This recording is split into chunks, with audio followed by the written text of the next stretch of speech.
Aquí yace Rafael. Mientras vivió, la naturaleza se vio a sí misma vencida. Ahora que está muerto, ella también teme morir.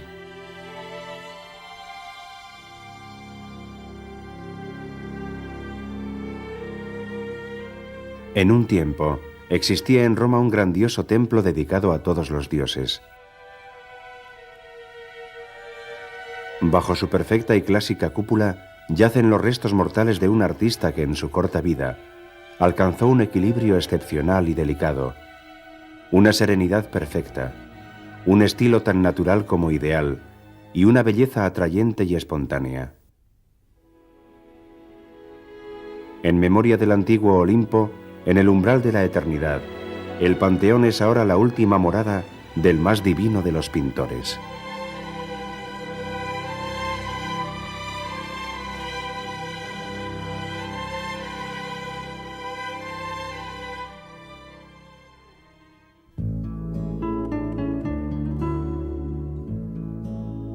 Hasta mediados del siglo XV, Urbino era una ciudad pequeña, edificada en ladrillo y piedra y situada entre las verdes colinas de la región de las Marcas, entre Romaña, Toscana y Umbría. Entonces la familia Montefeltro pasó a formar parte de la historia y la transformó en una ciudad en forma de palacio.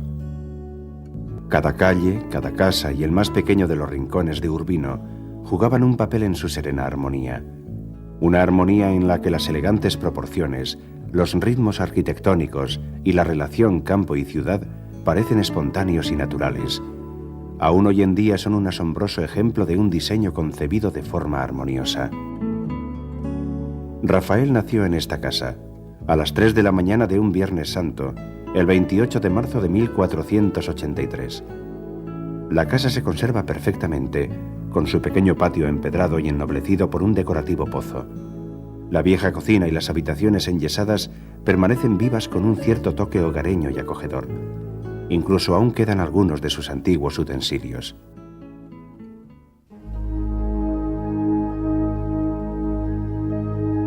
Cuando nació Rafael, el solemne retablo de Piero de la Francesca ya llevaba 10 años adornando la iglesia renacentista de San Bernardino.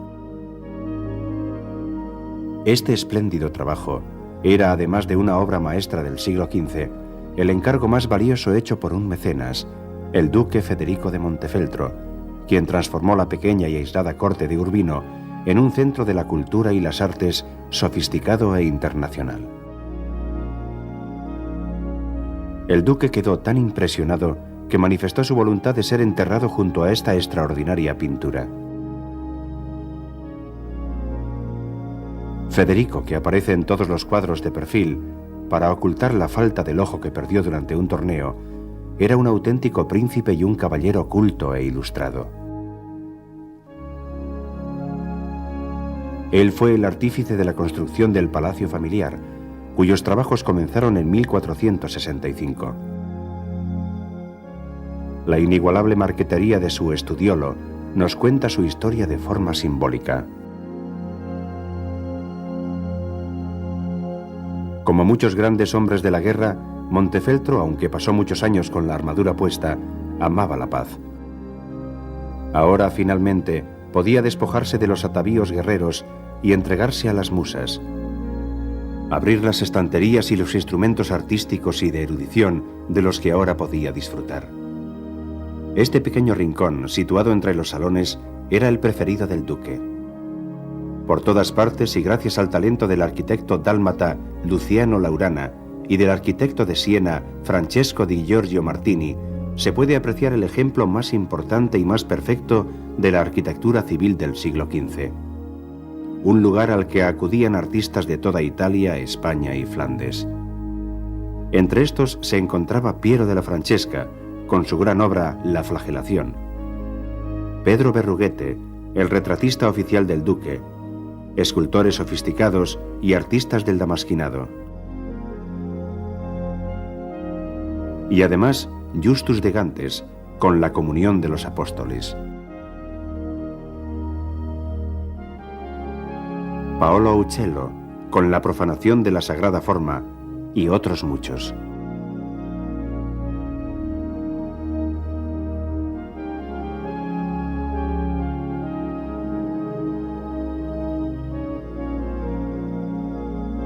Al igual que en el fascinante y enigmático lienzo con el dibujo de una vista urbana y silenciosa, otra obra maestra de la cultura del siglo XV de Urbino, el Palacio Ducal de Federico de Montefeltro, encarna las maravillas de una ciudad ideal del Renacimiento, donde reina la proporción divina, poniendo medida a la abundancia de la naturaleza.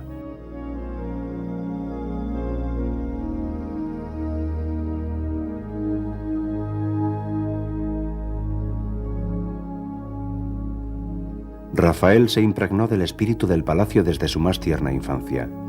La luz, penetrando a raudales por los inmensos ventanales en las salas pintadas de blanco, iluminaba la mente y el espíritu.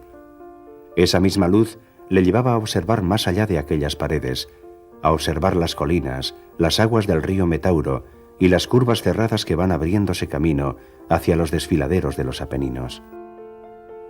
Rafael era hijo de Giovanni Santi, un pintor e intelectual muy respetado en la época, que trabajaba como artista en la corte de Montefeltro y que tenía un profundo conocimiento del arte internacional. Giovanni Santi encajaba perfectamente en el contexto artístico y cultural de Urbino. De hecho, sus maravillosos retablos están claramente influidos por las Madonnas y los santos de Piero de la Francesca.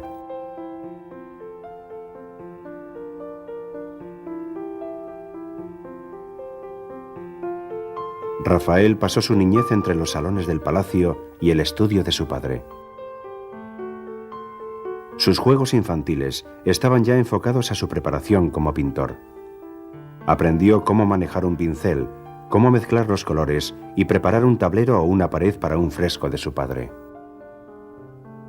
De hecho, un fresco pintado en la pared de la casa donde nació es considerado como una de sus primeras obras conocidas. Representa el delicado perfil de una joven Virgen María acunando a un durmiente niño Jesús. Este retrato también marca el comienzo de una obsesión poética de Rafael por la Madonna y el niño Jesús, un tema que continuamente le hace recordar al artista los dulces y sin embargo tristes recuerdos de las caricias de su madre, que murió en 1491, cuando él solo tenía 8 años y medio.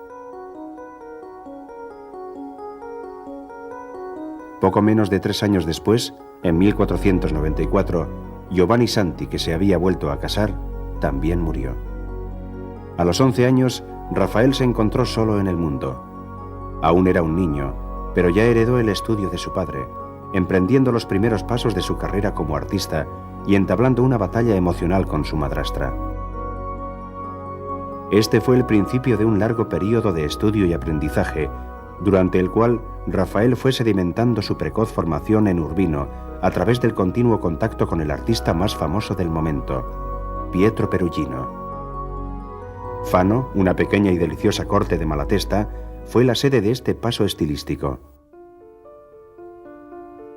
En la iglesia de Santa María Nuova encontramos una Visitación pintada por Giovanni Santi, buen ejemplo de su estilo, y al lado 2 retablos de Perugino, el nuevo maestro de su hijo. En uno está representada la dulce y amable Anunciación, y en el otro, más majestuoso, la muy solemne Sagrada Conversión. En la peana de esta obra, pintada en 1497 y que narra historias pequeñas y amables de la vida de María, se puede apreciar la mano del alumno aún muy joven, pero seguro de sí mismo. Las primeras semillas de una primavera que estaba a punto de florecer.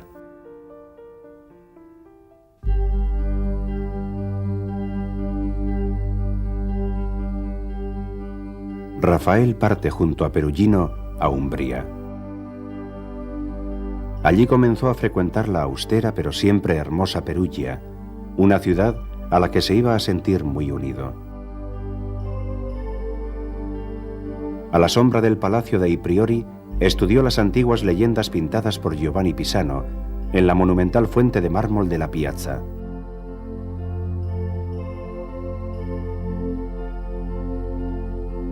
Mientras tanto, su maestro Pietro Perugino completaba su gran obra maestra, la decoración del Collegio del Cambio, sede de los banqueros. Rafael observaba cómo una enorme variedad de frisos y motivos ornamentales florecían hasta casi cubrir por completo todo el espacio disponible.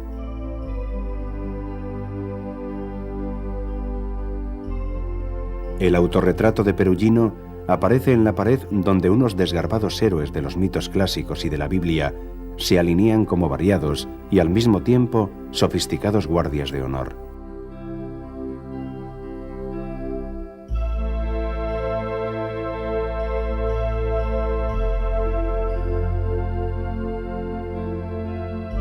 Rafael, al igual que todos los alumnos de Perugino, participó en el proyecto.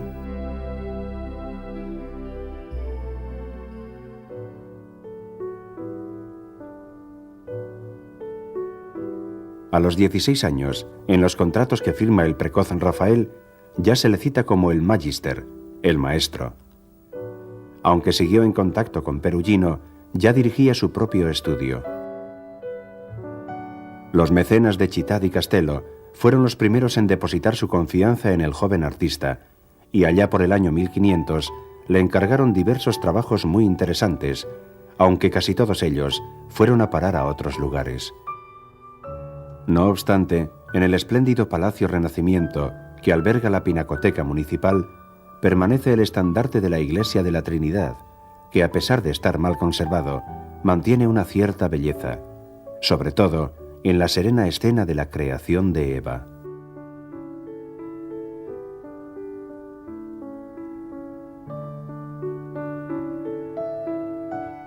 La iglesia de San Domenico también albergaba una enorme crucifixión, muy influida por el estilo de Perugino. Actualmente se encuentra en la National Gallery de Londres, aunque en Città di Castello existe una copia. Los grandes retablos pintados por Rafael en Perugia alrededor de 1503 tuvieron un destino similar.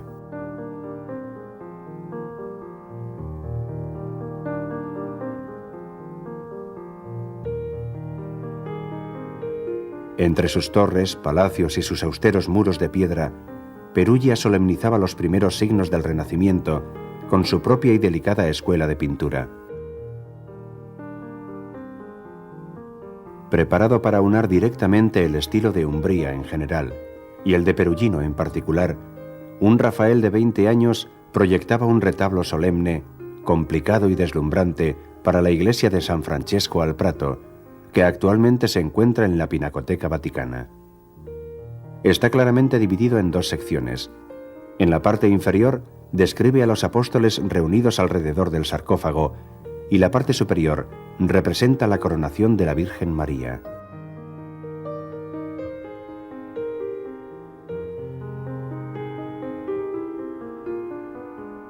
En la iglesia de Serviti pintó el luminoso Pala Ansidei, que actualmente se encuentra en la National Gallery de Londres.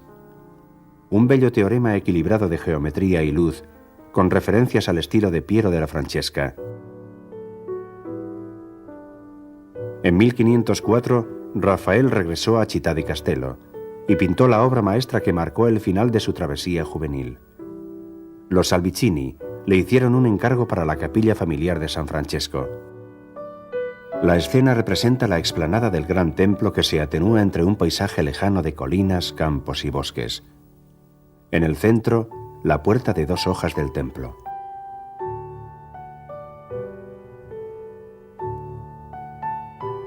Desposorios de la Virgen, actualmente en la Pinacoteca de Brera, en Milán, es un claro homenaje a Perugino, pero el alumno muestra cómo supera los modelos de su maestro, presentándolos como anticuados.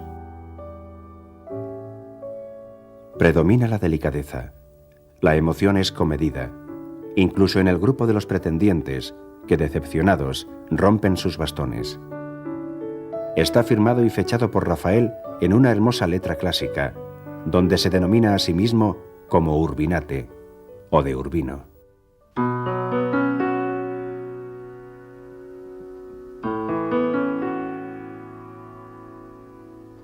El 1 de octubre de 1504, Giovanna Feltria della Rovere, de la floreciente familia Urbino, escribió al corregidor de Florencia, Pier Soderini, para recomendarle al joven de 21 años, Rafael, que quería estudiar el arte renacentista toscano. Rafael rápidamente se hizo un experto en los límpidos ritmos de la arquitectura de Brunelleschi, en la serena geometría de León Battista Alberti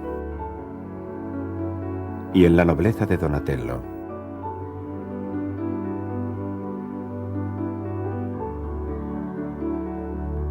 La obra que mejor expresa las fuertes ambiciones políticas y civiles de la República Florentina es el David de Miguel Ángel, una obra maestra monumental que fue erigida en el exterior del Palacio Vecchio, poco antes de que Rafael llegara a Florencia. En la cámara más solemne de ese mismo edificio, Rafael fue testigo del enfrentamiento entre Leonardo y Miguel Ángel, que por entonces estaban ocupados creando dos escenas de batallas. Tristemente, ambas se perdieron para la historia. Una representaba un enfrentamiento entre jinetes y la otra un estudio de desnudos viriles y atléticos. Ambos se realizaron bajo la dirección artística de Pier Soderini.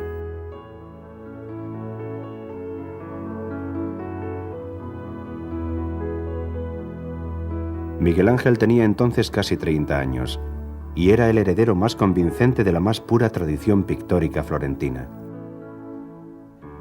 Con el tondo Doni introdujo la solidez plástica de un grupo de figuras que marcaban una gran diferencia con el estilo esfumato de Leonardo. Leonardo, después de una larga estancia en la corte de los Sforza en Milán, estaba introduciendo en Florencia una nueva sensibilidad con respecto a la luz, el movimiento y el retrato. El viejo maestro de 50 años, que por entonces estaba pintando la Mona Lisa, se convirtió en un punto de referencia durante los primeros años de Rafael en Florencia, gracias a su talento para captar la fugaz expresión que revela la verdadera alma del retratado.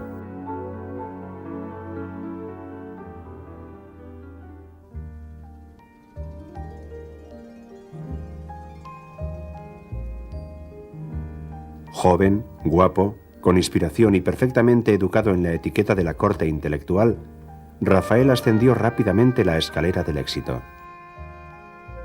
Fue bienvenido en los palacios de las grandes familias de Florencia, para las que había realizado pequeñas colecciones de pinturas y retratos inolvidables. Parte de ellos se conservan en el Palacio Pitti de Florencia. Un ejemplo de aquellos mecenas es la pareja formada por Angelo Doni y Maddalena Strozzi, que habían encargado a Miguel Ángel el tondo Doni. Sus bustos de damas atractivas y misteriosas muestran un indicio de aproximación a Leonardo. La embarazada fue por primera vez pintado sobre un fondo negro. Y la elegante dama del unicornio, donde la dama sostiene al unicornio, un símbolo de la pureza, como si fuera un gato.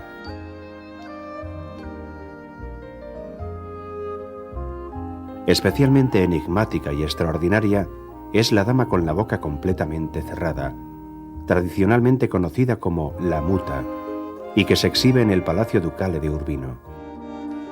En esta obra el lenguaje secreto de expresión, detalle, joyería y vestuario está aún sin descifrar.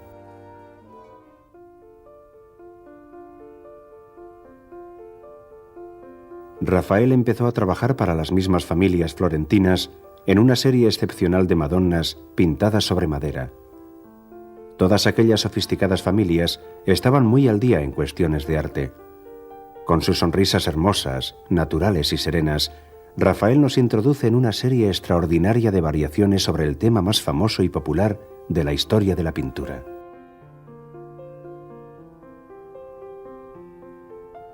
Una tras otra, las Madonnas de Rafael son una muestra de encanto, gestos diminutos, sonrisas cómplices, ternura y delicadeza. Del mismo modo que demuestran su excepcional capacidad para lograr posturas, grupos, paisajes, luz y situaciones cada vez más complejas.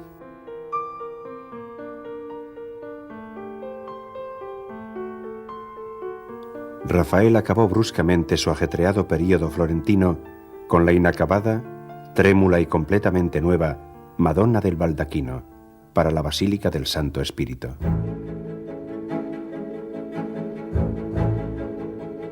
Las Madonnas dulces y sonrientes que pintó Rafael cuando tenía alrededor de 24 años ya no tenían sentido en medio del tenso clima de batallas y luchas que estallaron en Perugia.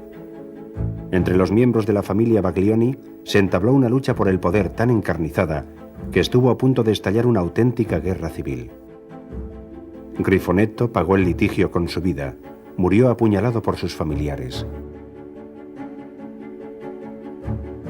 Su desconsolada madre le encomendó a Rafael la representación de aquel terrible sufrimiento. Así fue como pintó la Deposición del Cuerpo de Cristo, cuyo destino era la iglesia de San Francesco, aunque actualmente se encuentra en la Galería Borghese de Roma. Para esta obra Rafael creó una escena compleja en la que toda una serie de referencias de las esculturas clásicas se asocian con el drama del momento.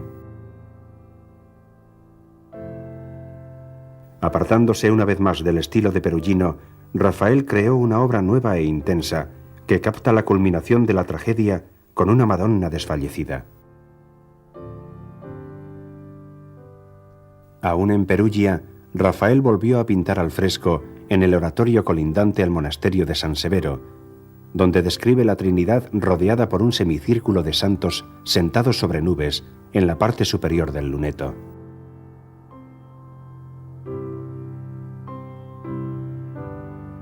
Algunos años después, Perugino, ya claramente superado por su alumno, añadió los 6 santos de la parte inferior.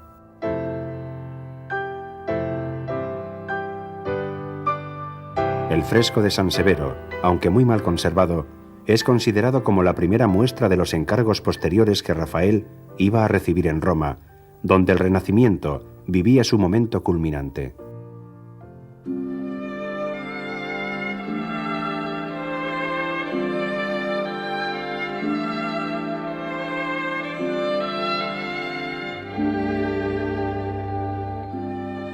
Rafael llegó a Roma en 1508, a la edad de 25 años. En la ciudad eterna descubrió toda la gloria de la antigüedad y las grandiosas construcciones modernas realizadas bajo el control de Bramante, el artista nacido en Urbino.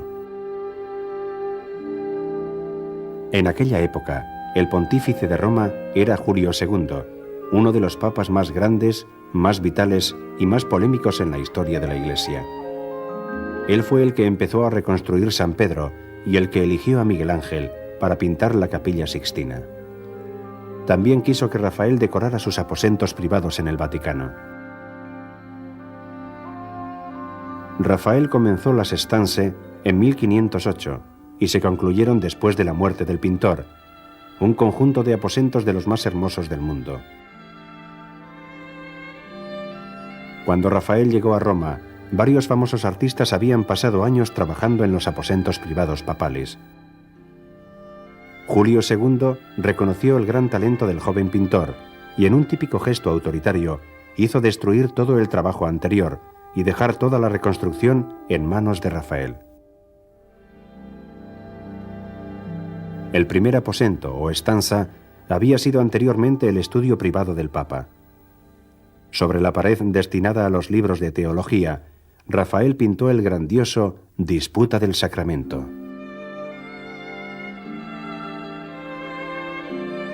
A la luz de una soleada mañana en el paisaje romano, un doble semicírculo de santos y teólogos están reunidos alrededor de una figura central y serena de Cristo, y el altar sobre el que está colocada la custodia.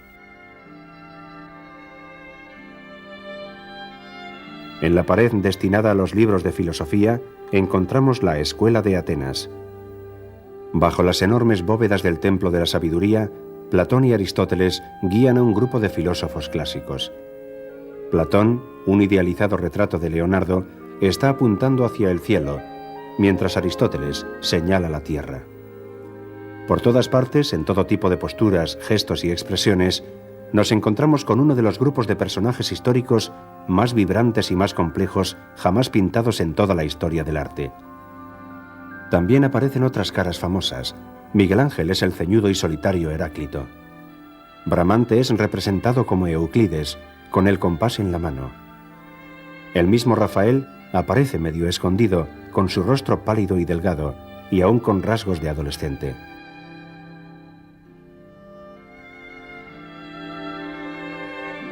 Para las obras de poesía, Rafael escogió una visión del monte Parnaso, con las 9 musas y Apolo tocando el arpa. Es como si Apolo, coronado por laureles, estuviera invitando a las poetas de todas las épocas a bailar todos juntos en el jardín de la eternidad. Rafael trabajó en la estanza de la Señatura hasta 1511, y su fama iba aumentando día a día. Por entonces dirigía el estudio más concurrido de Roma, con toda una generación de artistas que aprenden a su lado el oficio y a asumir proyectos cada vez más complicados. Una comparación de las obras realizadas durante este período demuestra de forma excepcional cómo cambia el lenguaje figurativo de Rafael. También recibió un encargo muy prestigioso de Agostino Chigi. El increíblemente rico banquero de Siena se había trasladado a Roma, y allí, a orillas del Tíber, se construyó una fabulosa villa. Esta iba a ser conocida como Villa Farnesina y fue decorada por maestros de la talla de Baltasare Perucci, Sodoma o Sebastiano del Piombo. En 1511, inspirándose en los mitos clásicos, Rafael pintó un fresco del Triunfo de Galatea, una vuelta a través de la pintura a un episodio de la Metamorfosis de Ovidio.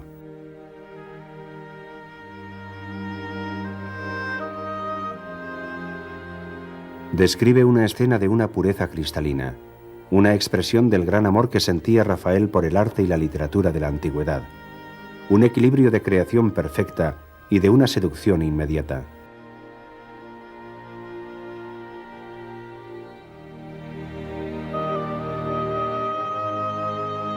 Sobre una concha arrastrada por delfines, inundada por flechas arrojadas por unos risueños cupidos, la hermosa ninfa se dirige a Polifemo, el gigante fiero y salvaje, que está al lado de Sebastián.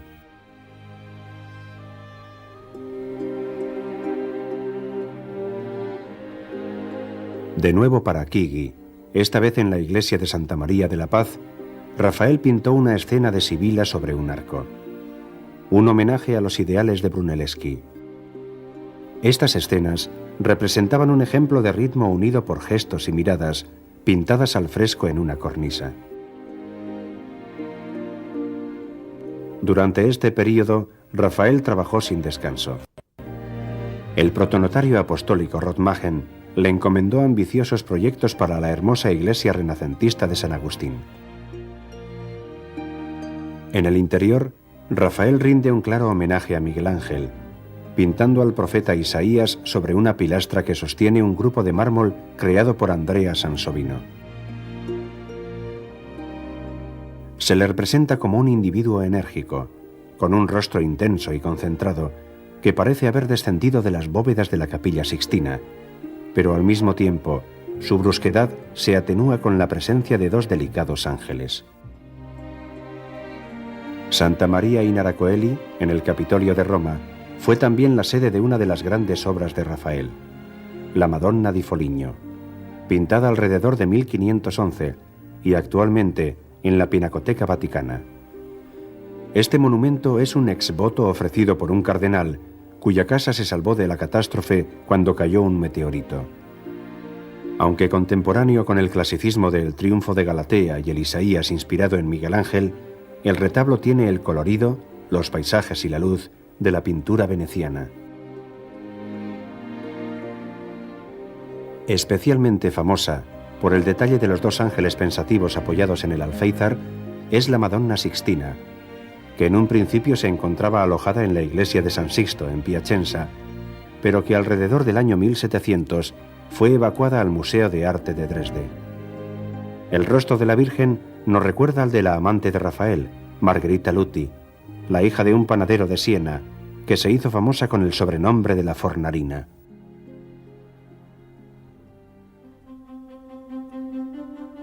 La nobleza del mundo antiguo, el poder de Miguel Ángel, el color de los venecianos y sobre todo una nueva y dramática energía eran las características principales del estilo de Rafael a los 30 años, cuando comenzó a trabajar en la segunda estanza del Vaticano, que empezó en 1511 y acabó en 1514, un año después de la muerte del Papa Julio II. El tono general de esta estanza es más intenso y brusco que el de la primera, y es una clara demostración de las ambiciones políticas del Papa. La misa de Bolsena nos recuerda al milagro del cuerpo de Cristo. Cuando el sacerdote parte la sagrada forma, esta sangra, y el sacerdote la mira incrédulo. Julio II aparece de rodillas frente al altar, acompañado por un inolvidable grupo de la Guardia Suiza, enteramente engalanado con sus llamativos uniformes. La escena que da nombre a la habitación ilustra un pasaje de la Biblia en el que el profanador Heliodoro es expulsado del templo por 3 criaturas celestiales. La luz brillante aumenta la naturaleza tensa y violenta del fresco, que alude a la divina intervención para proteger a la Iglesia del peligro. Aquí también el Papa Julio II juega una parte activa en la escena. En 1513, cuando Rafael estaba pintando la estanza de Heliodoro, murió Julio II. El extraordinario fresco La Liberación de San Pedro, un milagro de magia luminosa, de efectos nocturnos, de emociones silenciosas, es probablemente un homenaje a la muerte del Papa y al abandono de su prisión terrenal.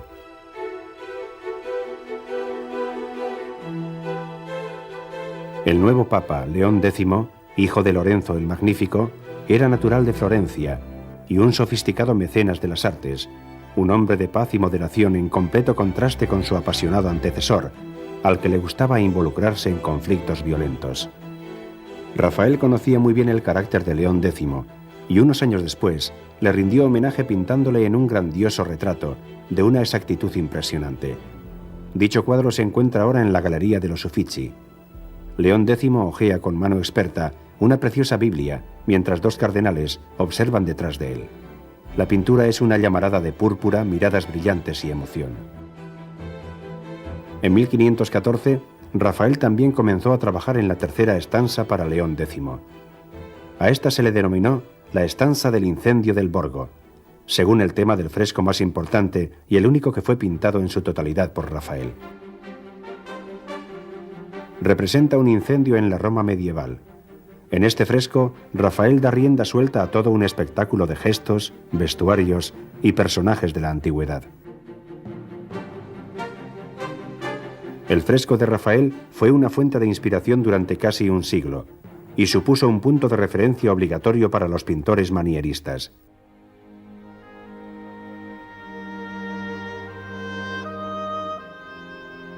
Rafael trabajaba sin tregua.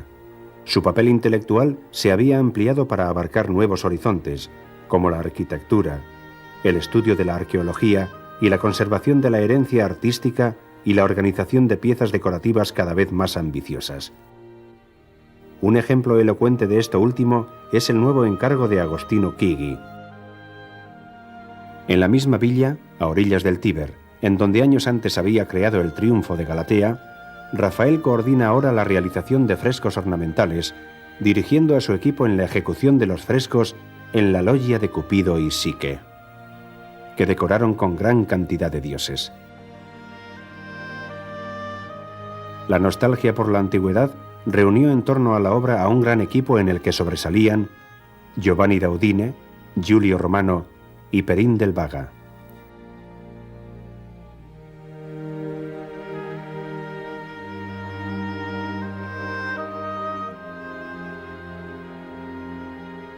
Para la capilla funeraria de Chigi, en Santa María del Popolo, Rafael creó un diseño imaginativo y audaz. Decoró las tallas de la cúpula con brillantes mosaicos, además de dirigir la obra escultural y arquitectónica de todo el monumento. Un proyecto en el que no se escatimó la utilización de abundante mármol y otros materiales muy costosos. Rafael dejaba cada vez más la ejecución de sus proyectos en manos de sus alumnos, mientras él se concentraba en la labor creativa de sus trabajos y en la realización de sus maravillosos dibujos. Sin embargo, todavía siguió realizando con sus propias manos algunas grandiosas obras maestras, que son un hito en la historia del arte. Por ejemplo, el fabuloso bodegón de instrumentos musicales en el Éxtasis de Santa Cecilia, actualmente en la Pinacoteca Nacional de Bolonia.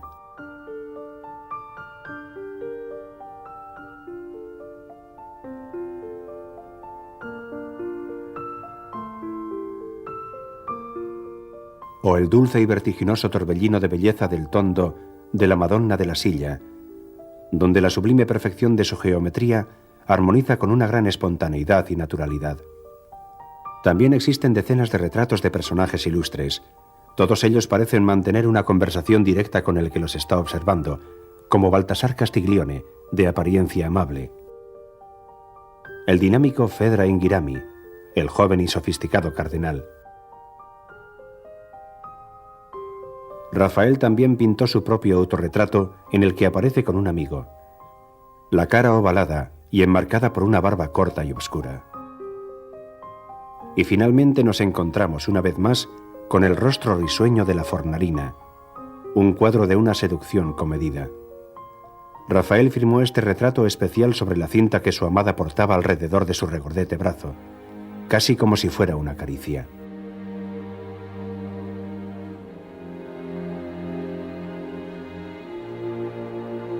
Durante los últimos años de su vida, Rafael se interesó especialmente por la arquitectura y por la renovación de la ornamentación clásica. Un proyecto suyo, parcialmente terminado, es la espléndida Villa Madama, en Roma.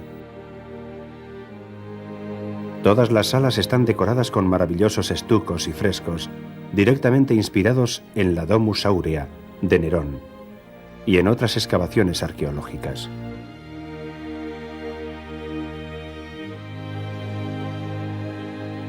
El Papa le nombró conservador de las antigüedades, y Rafael decidió restaurar los monumentos y confeccionar un mapa de la antigua Roma. Esta exaltación de lo clásico se ve reflejada en las obras del Vaticano y en los numerosos palacios diseñados por Bramante. La Galería del Cardenal Bibbiena es la apoteosis del género ornamental y está decorada con estucos y frescos denominados grotesqueries, como una derivación del repertorio clásico que se encontró en las grottes, cuevas encontradas bajo el Palacio de Nerón. Este repertorio se completó con creaciones originales. Y finalmente, en una progresión de grandeza y complejidad, tenemos la majestuosa loggia, galería, un trabajo en grupo en el que formaron equipo todos los colaboradores y alumnos de Rafael. Un juego colectivo de creación, de sorpresa en la composición y en la invención de nuevos modelos. Rafael está ahora en la cúspide de su carrera y se ha convertido en un punto de referencia obligatorio para todos los artistas e intelectuales. El auténtico ideal del Renacimiento está tomando forma en torno a él. Ayudó a inspirar el retorno a una sociedad inspirada en los modelos clásicos, pero sin embargo, y a su manera, moderna.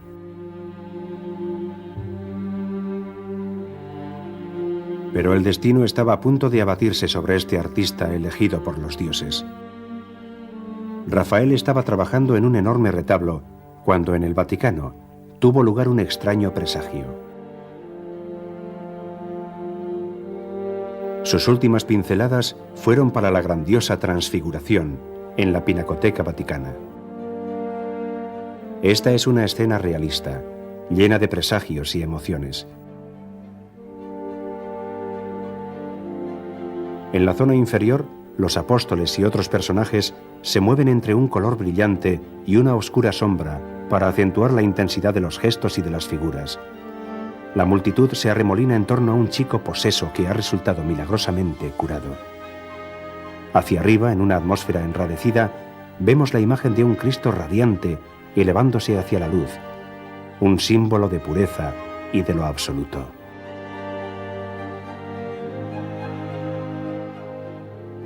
En abril de 1520, un Viernes Santo, se abrió una grieta en los palacios, al igual que las cortinas del templo se partieron en dos cuando murió Cristo. Afectado por una misteriosa fiebre, Rafael murió aquella noche, a la edad de 37 años.